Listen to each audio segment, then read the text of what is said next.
rating show where we see movies in the theaters and then tell you what we think about them. I'm Meg Turney. I'm Ross Everett, and in this case, we saw Oldboy.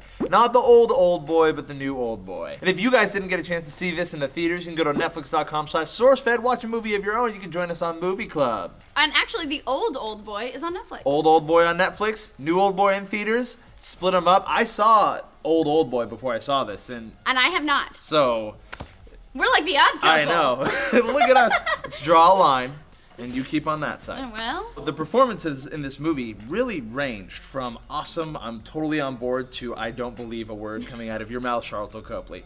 I know. I love Charlton Copley so much, but to do like a prim, posh English accent, not gonna happen for you. No. I'm sorry. He's like, hello. I was describing it as like me trying to do an English accent. Top like, of the morning to you. Well, that's not English, but Is that not? You did like an Irish top of the morning. Top of the morning to you. Oh, who's got me lucky charms? It was like that. He was an Irish Englishman. But he had a cool look to him. Yes, very proper. You said something that was like, he was like a Bond villain. It was kind of campy at parts. It was. Josh Brolin.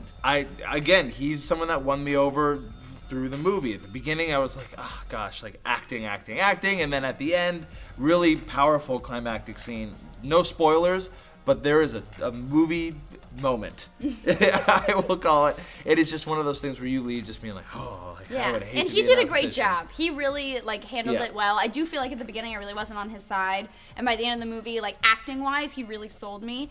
Elizabeth Olsen, she took out her Mary-Kate and Ashley's.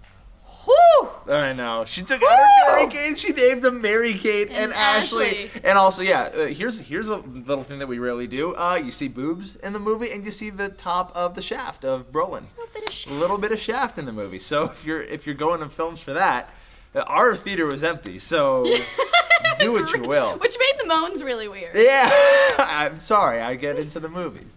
Okay, Elizabeth Olsen.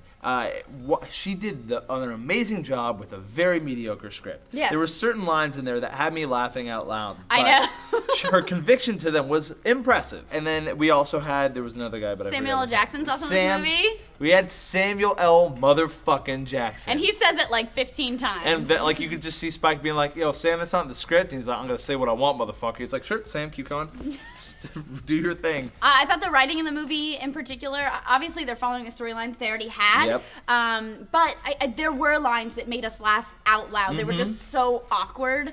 Clunky, expositional. I use those words a lot to describe this kind of stuff, but it's like the older version of it, and you wouldn't know this, but there was a lot of times when I was watching that where I would have to pause and kind of like confer with the people I was watching with to make sure we were all on the same page and knew what was going on.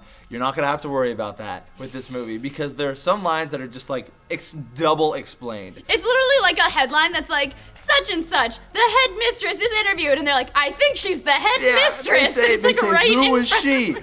That's the head mistress. And the screen's big enough that you could read the text. It was a whole lot of redundancy. I mean, like, there were also some moments where it's like you kind of have to question, like, well, how did that happen and why did that go in that direction? Without getting too specific, because a lot of this movie is spoilers. When you get into the synopsis of it, without spoiling, it's a man gets locked in a room for 20 years, and when he is framed for the murder and rape of his wife, and his daughter goes away, and then he gets out, and that's about all I want to say. Yeah, that's all you can say.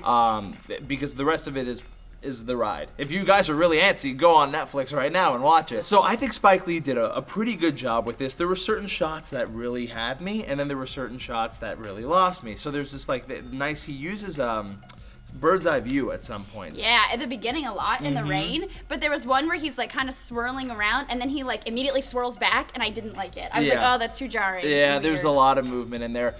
Looking at the style of the movie, so it starts out in 1993 and you see Josh Brolin in like a Brooks Brothers tux from 2013 and you're like, that's anachronistic, which means out of place in time. Great word.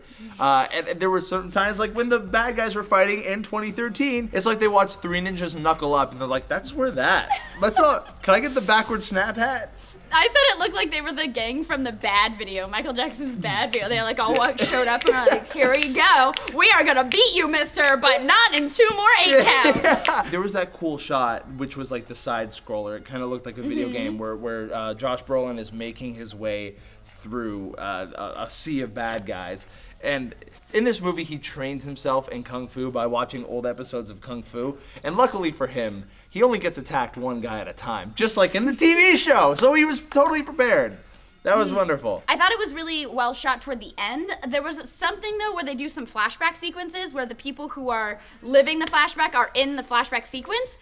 And then the person telling the story obviously is looking around, interacting. The person listening to the story should not be looking around at the flashback like they can see it. You can't see anything. That was weird. Don't look around. If they were going to do that, I feel like there needed to be, and it would have been okay had the person watching their own flashback vocalized or narrated. Right, they were all just sitting there staring, and I'm like, you're not remembering this. And you when can't Elizabeth see Olsen anything. is following the phantom of a flashback with her eyes, you're like, I'm confused. Were you there?